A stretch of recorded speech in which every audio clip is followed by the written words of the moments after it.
పెన్షన్లు కూడా వారు చెప్పారు,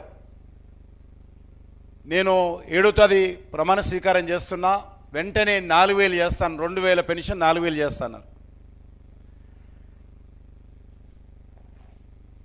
4000 సంగతి దేవుడు ఎరుగు, ఉన్న 2000 కూడా వస్తున్నటువంటి పరిస్థితి లేదు. అంతేకాదు ఈరోజు ఆయన గ్యారంటీలో చెప్పాడు, గ్యారంటీలో మరి అనేక రకాలుగా ఈ యొక్క బీడీ వర్కర్స్కు, గీత కార్మికులకు, మరి నేత కార్మికులకు,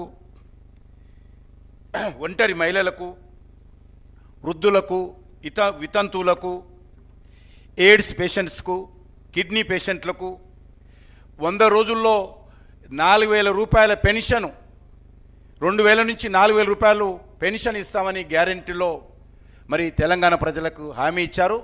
నేను ఈరోజు 100 రోజులు పోయి ఈరోజు 360 రోజులు కావస్తున్న సందర్భంలో తెలంగాణ ప్రజల తరఫున, పేదల తరఫున, వృద్ధుల తరఫున, వితంతువుల తరఫున, దివ్యాంగుల తరఫున, బీడీ వర్కర్స్ తరఫున, గీత కార్మికుల తరఫున, నేత కార్మికుల తరఫున ప్రశ్నిస్తూ ఉన్నాను.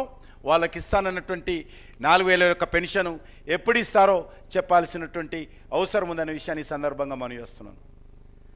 అదే కాకుండా ఈరోజు మరి అనేక రకాల ఆటో డ్రైవర్లు, వాళ్ళకు 12,000 రూపాయలు ప్రతి సంవత్సరం ఇస్తామని చెప్పారు.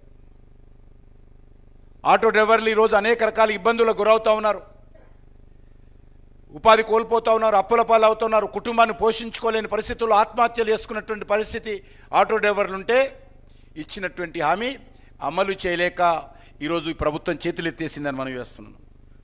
అంతేకాకుండా ఈరోజు